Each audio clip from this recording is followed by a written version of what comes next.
Hello and welcome to बिटेनिंग। साथ में मिलके शुरू करते हैं जिंदगी की दूसरी इनिंग। आज की जो ताज़ा खबर है उसके अंदर आज हम कवर करेंगे कि जो ये कन्फ्लिक्ट चल रहा है। देखिए, जब भी कभी दुनिया में कोई कन्फ्लिक्ट चलता है, राइट, जैसे हमने रशिया और यूक्रेन के अंदर एक कन्फ्लिक्ट देखा, तो ये जो कन्फ्लिक्ट होता है इसका आपको ये लग रहा होता है कि रशिया और यूक्रेन में चल रहा है, मुझे इससे क्या फर्क पड़ता है। बट क्योंकि दुनिया ग्लोबली कनेक्टेड है, तो आज की डेट में कहीं पे भी कोई कन्फ्लिक्ट होता है उसका डेफिनेटली डायरेक्ट इम्पैक्ट आपके ऊपर पड़ता है, आपकी पॉकेट पे पड़ता है, आपके हर एक जो इकोनॉमी है उस पे भी उसका इम्पैक्ट पड़ता है। दुनिया भर की लॉजिस्टिक और सप्लाई चेन पे भी उसका इम्पैक्ट पड़ता है। तो जो करंट कॉन्फ्लिक्ट चल रहा है इज़राइल के अंदर, जो इज़राइल और जो पैलेस्टाइन का जो कॉन्फ्लिक्ट चल रहा है, उसके अंदर जो कॉन्फ्लिक्ट है उसके अंदर अब वो कॉन्फ्लिक्ट सिर्फ उन दोनों उस रीजन तक वो सीमित नहीं है। अब क्योंकि अमेरिका भी इज़राइल के सपोर्ट में उतरा है, इधर से काफ़ी देश अपने-अपने रिएक्शंस दे रहे हैं। तो ऐसा लग रहा है कि इस कॉन्फ्लिक्ट के अंदर जैसे अमेरिका इज़राइल के साथ है, इधर से ईरान जो है वो हमास ग्रुप के साथ है, राइट? तो कहीं न कहीं ये जो कॉन्फ्लिक्ट है अब इसके अंदर देश अपनी-अपनी पोज़ीशन ले रहे हैं। अब सपोज़ करिए कि अगर ये कॉन्फ्लिक्ट और बढ़ता है, अमेरिका और इज़राइल एक तरफ होते हैं और हमास ग्रुप और अगर ईरान ने अपना सपोर्ट जैसे ज़ाहिर किया, अगर वो एक तरफ होता है और धीरे-धीरे अगर ऐसे लॉबी बनने लगती है, इमेजिन करिए कि अगर रशिया अपना एक स्टांस लेता है, क्योंकि ईरान और सऊदी अरब के बीच में दोस्ती कराई उसने अभी रिसेंटली। रशिया बहुत ही क्लोज है ईरान के। अगर रशिया देखता है कि उधर से अमेरिका और इजराइल है, तो रशिया इधर से ईरान का अगर सपोर्ट करता है, राइट, और इधर से और देश अगर अपना अपना रिएक्शन देना शुरू करते हैं, राइट, अगर चाइना कल को रशिया का एक बहुत क्लोज एलाई है और चाइना भी इधर से रशिया का अगर सपोर्ट करने लगता है, तो आप ये देखते हो कि पूरी दुनिया के अंदर जो है 2 ग्रुप्स में ये जो कॉन्फ्लिक्ट है ये डिवाइड हो जाएगा, ठीक है? तो इसका इम्पैक्ट डेफ़िनेटली पूरी दुनिया में पड़ता है। अभी ये कॉन्फ्लिक्ट इतना बड़ा हुआ नहीं है, ग्लोबली इसमें अभी सिर्फ़ स्टेटमेंट्स जारी हुई हैं। लेकिन अगर ये ग्लोबल एक एक इवेंट बन जाता है जिसमें देश अपनी-अपनी पोज़ीशन लेते हैं और एक्टिवली एक-दूसरे से कन्फ्रंट करते हैं, राइट? तो ये सिचुएशन बिगड़ सकती है और हम जानते हैं कि रशिया और यूक्रेन की जो लड़ाई है, वो अभी तक थमी नहीं है और उसका इम्पैक्ट ऑलरेडी अभी हम पूरी दुनिया पे उसका असर देख रहे हैं। तो देखिए, इस न्यूज़ का ऑब्वियसली जो पहला जो असर है वो आ चुका है। अगर आप देखो तो जो क्रूड ऑयल है उसके प्राइसेज़ में ऑलरेडी सर्ज हो चुका है। उसकी जो क्रूड ऑयल है उसके प्राइसेज़ में बढ़ोतरी देख रहे हैं हम लोग, क्योंकि हमने देखा कि क्रूड ऑयल जो है वो 5% तक जो है वो बढ़ा, राइट?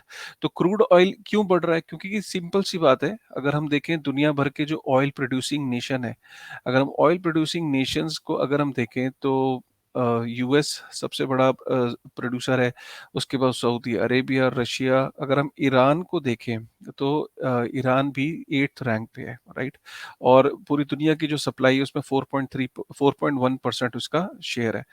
ये इम्पोर्टेंट है इस लिहाज से समझना, क्योंकि आप देख सकते हैं कि ईरान ओपेक का पार्ट है। अब ओपेक का इसमें क्या स्टैंस रहता है, राइट?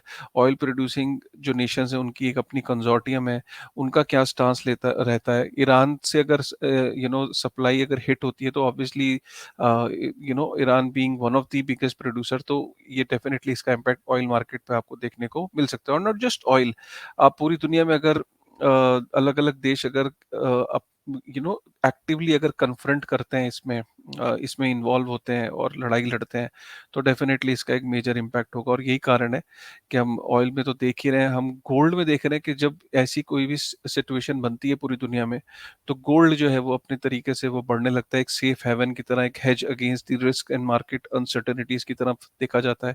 तो gold has started to increase, gold soars as investor bolt for safety from Middle East violence, right? Gold को बढ़ते हुए हम देख रहे हैं, लेकिन जो इक्विटीज हैं, डेफिनेटली इक्विटीज के अंदर हम गिरावट देख रहे हैं, क्योंकि इक्विटीज, सिंपल सी बात है कि अगर यू नो हम यहाँ पे ये देख रहे हैं कि अगर ईरान कि अगर गोल्ड प्राइस आपने ऑयल पे देखा, अगर प्राइस अगर इंक्रीज होता है, तो ऑयल का प्राइस इंक्रीज होने से इन्फ्लेशन बढ़ सकती है। अगर इन्फ्लेशन जो ऑलरेडी बढ़ी हुई है वो इन्फ्लेशन और बढ़ सकती है, क्योंकि ऑयल महंगा होगा तो बाकी सारी चीजें ऑटोमेटिकली महंगी होंगी। अगर अमेरिका के अंदर आप आप ये उम्मीद कर रहे थे कि जो वहाँ रेट कट्स हो सकते हैं, वहाँ ऑलरेडी रेट बहुत हाई हैं, तो जो इंटरेस्ट रेट्स के अंदर कटौती की उम्मीद आप जो कर रहे थे, फिर वो ऑब्वियसली उम्मीद नहीं करोगे, क्योंकि जैसे ही इन्फ्लेशन ऑयल की वजह से बढ़ेगी अलग-अलग देशों में, वहाँ पे इंटरेस्ट रेट्स को कम करने का जो इरादा भी अगर था, तो वो कैंसल हो जाएगा, राइट? तो उसका इम्पैक्ट देखने को मिलेगा। जब इंटरेस्ट रेट्स हाई रहेंगे, तो ऑब्वियसली जो इक्विटी मार्केट है, उसके ऊपर आपको इम्पैक्ट देखने को मिलेगा, राइट? और पूरी दुनिया की अगर सप्लाई चेन और अगर ऑयल महँगा होता है, तो जो कंपनीज़ का जो प्रोडक्शन कॉस्ट है वो भी हाई हो जाता है, तो प्रॉफिटेबिलिटी पे हिट होता है। प्रॉफिटेबिलिटी पे हिट होगा तो डेफ़िनिटली उसका जो शेयर प्राइस है, शेयर मार्केट है, उस पे कंपनीज़ के प्राइस पे उसका फ़र्क पड़ता है, अर्निंग पर शेयर पे फ़र्क पड़ता है। तो हर चीज़ आप समझ रहे होंगे कि इंटरकनेक्टेड है, तो कहीं पे भी कोई कॉन्फ्लिक्ट होता है, उसका डायरेक्ट इम्पैक्ट होता है आपकी ज़िंदगी में, चाहे आप उससे मीलों, हज़ारों दूर बैठे हैं, आप सेफ बैठे हैं, लेकिन कहीं पे भी कोई कॉन्फ्लिक्ट होता है, उसकी दुनिया आज ग्लोबली इतनी इंटरकनेक्टेड है कि उसका इम्पैक्ट सबके ऊपर, सबकी पॉकेट पे पड़ता है, ठीक है? तो इसके बाद हम देखते हैं कि क्रिप्टो मार्केट के ऊपर क्या असर पड़ेगा। सिंपल सी बात है, क्रिप्टो एक रिस्की एसेट है। जैसे ही इस मार्केट के अंदर अगर इक्विटीज़ पे फ़र्क पड़ता है, हाईली कोरिलेटेड है, क्रिप्टो मार्केट पे भी इसका डेफ़िनेटली असर देखने को मिलेगा, क्योंकि रिस्की एसेट से लोग निकलना चाहेंगे। और जैसे स्टॉक मार्केट गिरेगी, वैसे इक्विटी मार्केट भी हाईली कोरिलेटेड है एस&पी 500 के और इक्विटी मार्केट के।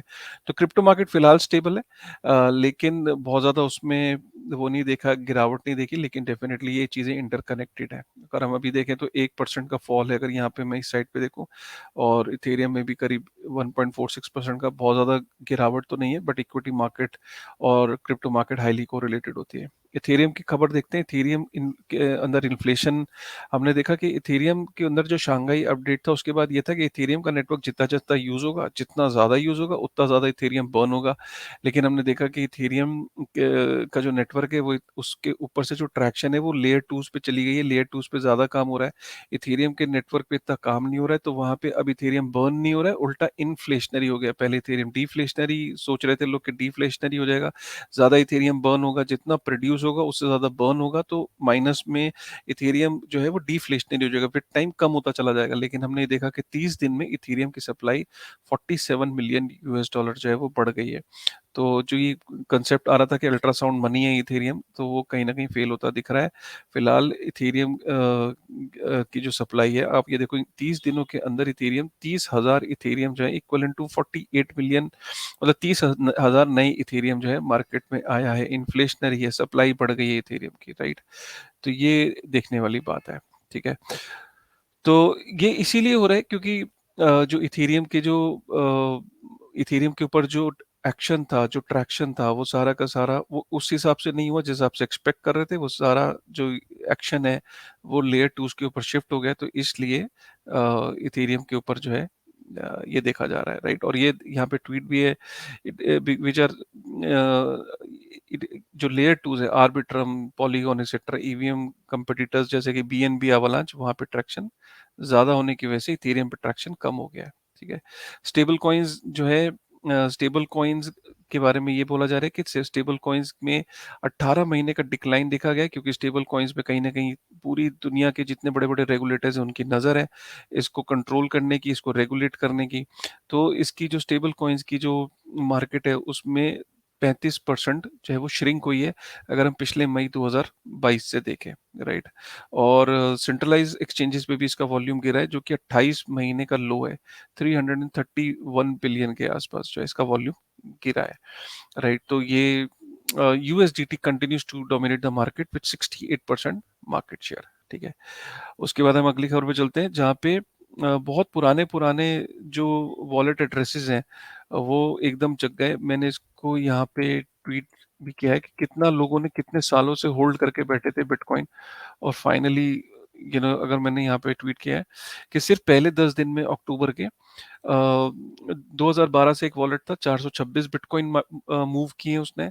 एक वॉलेट था जिसमें 2013 से उस चुपचाप बैठा था, 10 सालों से 500 बिटकॉइन उसने मूव किए हैं, और 2014 से चुप बैठा था उसने 860 बिटकॉइन। मतलब ये वॉलेट 10-10 साल, 11-11 साल से बिल्कुल चुपचाप बैठे थे, और वहाँ पे अचानक 10-11 साल बाद पहले में 10 दिन में अक्टूबर में मूवमेंट हुई। कोइंसिडेंस कह लीजिए, तो इससे मैं यही कहता हूँ कि हॉर्डल जो है वो पेशेंस मांगती है, और अगर पेशेंस जो है वो लॉन्ग टर्म में रिवॉर्डिंग होती है। सितंबर के अंदर अकेले 332 मिलियन यूएस डॉलर का एक्सप्लॉइट, हैक और स्कैम हो चुके हैं क्रिप्टो में। और अगर हम टोटल सितंबर में देखें तो 1.3 बिलियन यूएस डॉलर के स्कैम, हैक या एक्सप्लॉइट हो चुके हैं। तो क्रिप्टो के अंदर इसलिए कहते हैं कि आप संभल के चलिए, हर चीज़ यहाँ पे इतनी सिक्योर नहीं है, अभी भी चीज़ें इवॉल्व हो रही हैं। सो यहाँ पे ये क्लियर बताता है सितंबर के अंदर it was not a good news for crypto overall. अगर हम देखें हाँ, मनी लॉन्ड्रिंग में 7 बिलियन यूएस डॉलर की एक रिपोर्ट के हिसाब से, जो कि एलिप्टिक की एक रिपोर्ट है, कि cross chain crypto laundering reaches 7 billion US dollar. मतलब यहाँ पे जो मनी लॉन्ड्रिंग, जो क्रिमिनल्स हैं, जो मनी लॉन्ड्रर्स हैं, वो डेक्सिस का बहुत इस्तेमाल कर रहे हैं, क्रॉस चेन का इस्तेमाल कर रहे हैं, डीफाई का बहुत इस्तेमाल कर रहे हैं। एक टोकन से दूसरे टोकन में स्वाप किया जा रहा है डेक्सिस के थ्रू।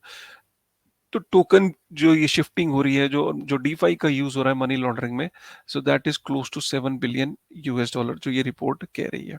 ठीक है, तो आप फ्यूचर में डीफाई के ऊपर भी एक स्ट्रिक्ट रेगुलेशन होती हुई देख सकते हैं। और जो फ्यूचर में जो प्रेसिडेंट रॉबर्ट कैनेडी जूनियर, इनका ये कहना है कि जो ये यूएस की प्रेसिडेंसी के लिए ही इज फाइटिंग। तो इनका ये कहना है कि we need freedom currency that that government can't control. So हमने पता है कि ये प्रो बिटकॉइन है, काफ़ी ज़्यादा बिटकॉइन के सपोर्ट में है रॉबर्ट कैनेडी जूनियर। तो इनका ये जो बयान है, ये टाइम टू टाइम आते रहते हैं। देखने वाली बात है कि ये फाइनली इलेक्ट होके आते हैं कि नहीं आते, और आते हैं तो obviously it's a very bullish sign for Bitcoin. Right, so ये थी आज की ताज़ा खबर। उम्मीद करता हूँ कि आपको ये खबरें पसंद आई होंगी। अगर पसंद आई होंगी तो प्लीज़ कमेंट करिएगा। 12 मिनट के आसपास पहुंच गया, लेकिन थोड़ा-सा डिटेल में, डेप्थ में आपको समझाने की ज़रूरत थी। कैसा लगा आपको आज का अपडेट? तो प्लीज़ कमेंट करके ज़रूर बताइएगा। With this thought, thank you very much.